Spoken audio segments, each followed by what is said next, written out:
Hello, I'm Angela Murjani and I'm delighted to introduce you today to an American poet called Robert Frost. He lived across the last bit of the 19th century and the first half of the 20th. He wrote some wonderful poems and we're going to take a look at one of those today. In fact, we're going to take a long and deep look at his poem called A Road Not Taken. This poem is only the second most popular of the poems that Frost wrote. The one that people liked the most was another poem called Stopping by the Woods. Maybe you've heard an excerpt from that poem, those haunting words, miles to go before I sleep, and miles to go before I sleep. But that's not the one we're going to talk about today. Today we're going to take a look at that road not taken. And after we've done this together, you are going to have some questions, perhaps even some comments. Maybe some of you are going to say, hey, I can relate to this poet. And maybe some of you are going to say, nah, I think quite differently from him. Either way, it doesn't really matter. Both are just fine. But first, let's go and have a look at that poem. Robert Lee Frost was an American poet who lived from 1874 to 1963. He is highly regarded as a nature poet, having depicted the rural life of America in the everyday speech of his time. His work frequently used the backdrop of rural New England, which was the northeast part of Northern America where the first settlers came who moved from Europe. One of the finest and most popular of American poets, Frost was first published in Great Britain in 1890s, but soon became extremely popular in the United States, where his poems were commonly read in classrooms and heard from lecture platforms. Frost was frequently honored during his lifetime, receiving the Pulitzer Prize for Poetry 4 times. The natural beauty of the surroundings in which he lived became a rich resource for his poems, and Frost often said that he was led from delight to wisdom, explaining that the extravagant beauty around him gave him deep and profound insights on life. That is also why Frost made what seems at first to be a strange comment. He said, literature begins with geography. That sounds really uncommon, but we can easily understand this in the light of his poetry. He uses these pictures from real life to move into an examination of complex ideas and profound philosophical themes. Frost drew his images from nature.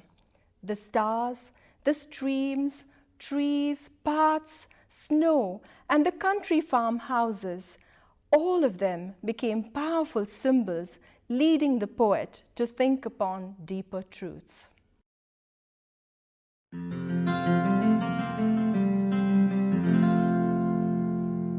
Two roads diverged in a yellow wood, and sorry I could not travel both and be one traveler. Long I stood and looked down one as far as I could to where it bent in the undergrowth. Then took the other, as just as fair, and having perhaps the better claim, because it was grassy and wanted wear. Though as for that, the passing there had worn them really about the same, and both that morning equally lay in leaves no step had trodden black. Oh, I kept the first for another day. Yet, knowing how way leads on to way, I doubted if I should ever come back. I shall be telling this with a sigh somewhere ages and ages hence. Two roads diverged in a wood, and I took the one less traveled by, and that has made all the difference.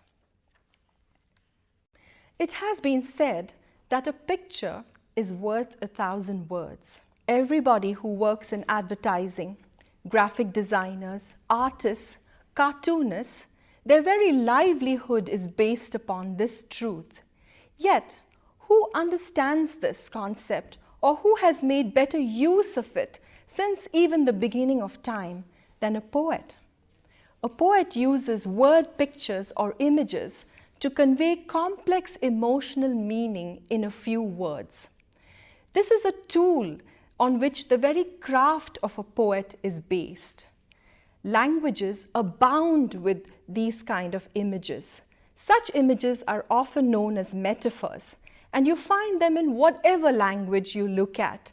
You may find them in Spanish, you'll surely find them in Telugu, plenty of them in Hindi, and you'll find lots of them in English too. For example, if I were to say, he is as slow as a tortoise, then you would immediately understand what I said. I guarantee you at this moment, some of you are even thinking that so what if he's slow, he's probably steady. And some of you might even be going further and thinking he will win the race, he will achieve something. Now how did that happen without my even saying it? That's because the image which I gave you linked up to an image which you already had in your mind, which was stored there by Aesop's fable from the hare and the tortoise. So you were able to figure out a lot more than I said. And that's what poets accomplish when they make use of images. We'll look at another poet called Robert Burns, who wrote a poem in which he said these words, "My love is like a red, red rose." Now I'm sure in just saying that one line, the poet Burns has conveyed loads of meaning to us. When we imagine a rose in our minds, we immediately think passion. Perhaps some of you are even thinking, oh, some trouble from the thorns. And when we consider the repetition of the word red, my love is like a red, red rose, it conveys intensity. And some of you, if you are imagining a rose in full bloom, then you might be thinking, wow, the poet's love is in full bloom. Well, if you thought all of those things, then Robert Burns achieved just what he wanted to by using the metaphor of a rose to describe his love. You see, without saying too much, he was able to convey a lot in just a few words by using that one word picture. That's what metaphors do. Metaphors convey huge amounts of thought and feeling. Sometimes they bring to our minds things which are abstract, emotions which are so subtle and too complex to be described in many words. But a poet is gifted so that he can bring all of these abstract ideas together and package them, as it were, into one little metaphor. And that's what good communication is all about. A good communicator is one who can package in just a few words a lot of things that he wants to say to those that he's talking to. That's what Frost is going to do in this poem. The art of a good poet depends largely on his finding that one perfect image to convey to us what exactly he wants to say. And in The Road Not Taken, Frost has used an awesome image. It's the image of a pathway which forks or divides into two. It diverges in two directions. The poet stands there, just like many of us, not knowing what to do. Which path should he go down? Should he take the one that's going to the left, or should he take the one that's going right? This dilemma is the image which Frost uses in The Road Not Taken to discuss a few important issues of life. The poem The Road Not Taken is all about choices. The image that the poet uses is of a fork in the road, or of two roads diverging. This is what we encounter in the very first stanza. And the poet is standing there. He has to make a choice. He has to choose one road. This picture is so powerful because it is universal in its application. Regardless of who we are, young or old, rich or poor, educated or not so highly qualified, every day, in fact, several times a day, we are confronted by choices. So we understand, we immediately relate to the poet because we've been there. We've been at that fork. We've stood at that crossroad. We have had junctions in our life when we have had to stop and think, and oh, how we have thought. Which way should we go? This is the dilemma that confronts every human being. Some of the choices that we make don't have serious consequences. Every girl stands in front of her wardrobe every morning and she looks at her clothes and she thinks, oh, what shall I wear? Will I wear the green dress or shall it be the pink one today?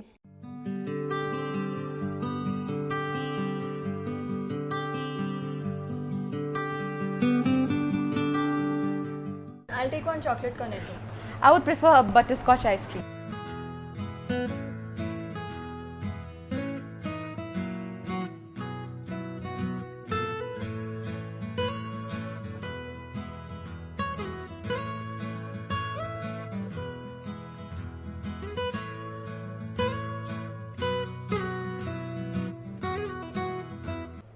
Oh, I should have taken the chocolate cornetto ice cream.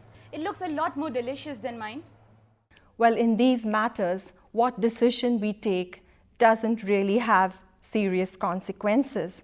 But there are so many decisions that we do take every day which have long-ranging and far-reaching and serious consequences.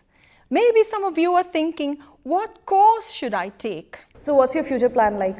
See, after completing my BA, I'll be going abroad for a job of a translator. See, whatever choice you make, be sure that you think over it, because finally at the end of the day, you should not regret whatever you've chosen, and it's a very crucial point of your life. Maybe some of you are thinking, whom shall I marry? I'm going to get married soon. So, what are you looking for in the guy? Like, he must be sensible, he must be fair, tall, yeah, very humorous, yeah. Okay. See, once you make a choice, you need to be sure of it. You have to stick to it, because once you get married, you cannot turn back. The effects of these choices will determine how life turns out for us. They are very, very serious choices and decisions that we need to take. And what makes it so hard is that we have no way of knowing what lies ahead. Sometimes we wish we could choose both, or we wish we could choose all, or at least we wish we could peep down and see what lies ahead. How we wish we could do that. But that privilege is not allowed us. The future remains hidden from us. And so we are forced to take a decision. We must decide. We have to take one and drop the other. And we just must hope and believe that the decision that we've taken is the best one that we could have taken at that moment and under those circumstances. Then took the other, as just as fair, and having perhaps the better claim, because it was grassy and wanted wear, though as for that the passing there had worn them really about the same. In stanza 2, the poet is looking at both the roads, and yes, he takes a decision. He says that both roads look the same, but then he decides to take the one that looks like it's been less used and it looks better. In doing so, the poet conveys to us the fact that he's made a choice for the one that is better because it is less used. In other words, he is affirming the non-conformist or the rebel point of view. Now in India, we have a term for this non-conformist. We say, thoda se hatke. We talk about a person who makes a choice which is slightly different from the crowd. Someone who doesn't move with the gang. Maybe if he's a guy, he grows his hair long and wears a ponytail. Maybe if you're a girl and you're non-conformist, then you're one of those who likes to ride motorbikes, or maybe you enjoy driving a truck. I don't know, but a non-conformist is a person who listens to their inner voice. They don't go so much with the crowd, they don't go with what the whole world is saying, but they have something speaking to them on the inside and they take cognizance. They listen to that voice which is speaking to them. And in America, we have another terminology for this. There they say marching to a different drum beat. So this is like the whole world is marching to one drum beat, but there are some people who listen to and hear a different drum beat. So that's what the poet does. He indicates to us that he has taken a choice. He has made a decision to travel by that road which appears to be the one which everybody would not choose. It's a road or a path which only few would choose. So in effect, the poet wants to suggest that he's making a choice for a better road, and by inference, he's trying to say that the better road is the one that's not chosen by the masses, by the crowds, by everybody. That there is a select few, there is a group that is set apart. There are a few who are a cut above the rest, and these folk are the ones who will choose the road less traveled. And both that morning equally lay in leaves no step had trodden black. Oh, I kept the first for another day. Yet, knowing how way leads on to way, I doubted if I should ever come back. In stanza 3, the poet describes how both of these roads were beckoning him. Both roads looked equally attractive. In fact, he says, neither path had leaves that had been blackened by people trotting over them.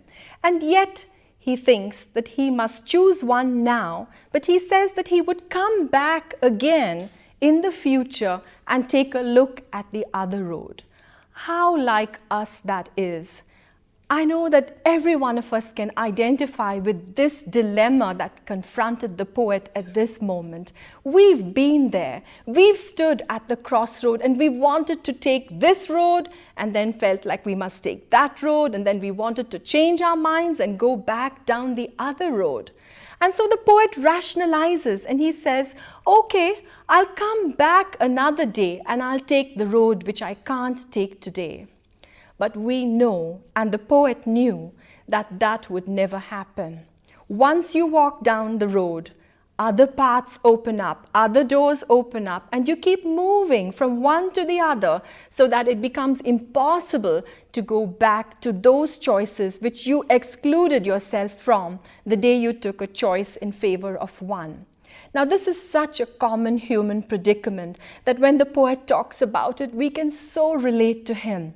Whenever we take a decision for one thing, by default, we exclude ourselves from all the other options, all the other possibilities. They close for us. As much as we would like them to remain open, we do know in our heart of hearts that they are forever closed. For example, if today you take up accounting, it's very unlikely that 5 years down the line you can say, hey, I think I'll go for genetic engineering. And you turn your back and come back in another career direction. I don't think it's going to happen.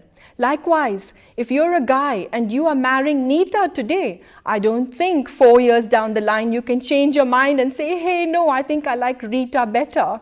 Or if you are a girl, no way that you can dump Farooq for Shahrukh in a few years from now. Once you take a decision, you have to run with it for your whole life. And that's what the poet is talking about. That yes, we have to run with it, but there is also always in the back of our minds that element of regret, that element of doubt which haunts, which nags us. Did we take the right decision? Did we do the right thing? Should we have done the other thing? Should we have gone the other way? Should we have picked the other career? Should we have chosen the other person? These thoughts will constantly be there in our minds. But in our heart of hearts, we know that once we've decided, there is no going back. Once we have taken a road, there's no going back to the other road. I shall be telling this with a sigh somewhere, ages and ages hence. 2 roads diverged in a wood, and I took the one less traveled by, and that has made all the difference. In stanza 4, the poet takes a leap of imagination into the future. He says that he knows that many years down the line, looking back upon this incident when he was compelled to take a decision, he says that he would take a sigh.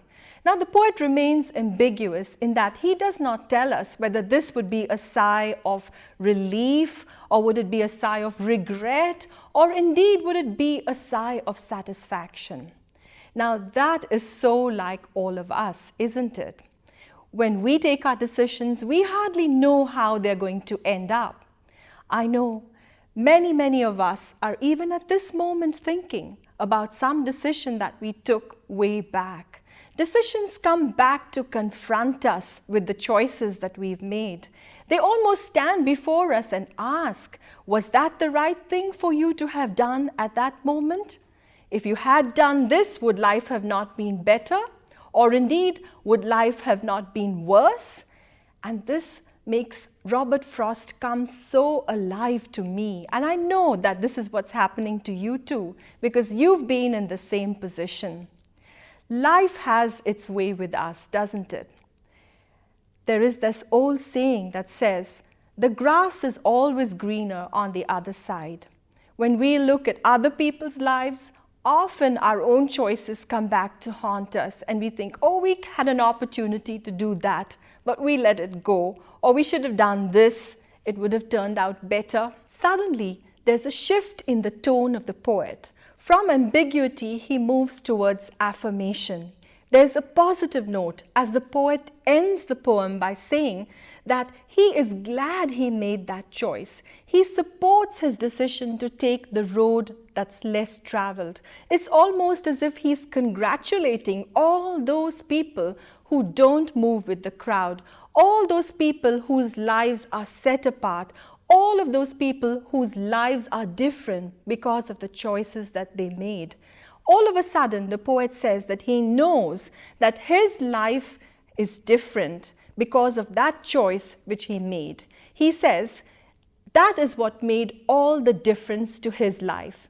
And it's almost as if the poet is making a quantitative and a qualitative statement here in saying that in making that difficult choice, he chose what was more challenging. He took up what was going to be more difficult.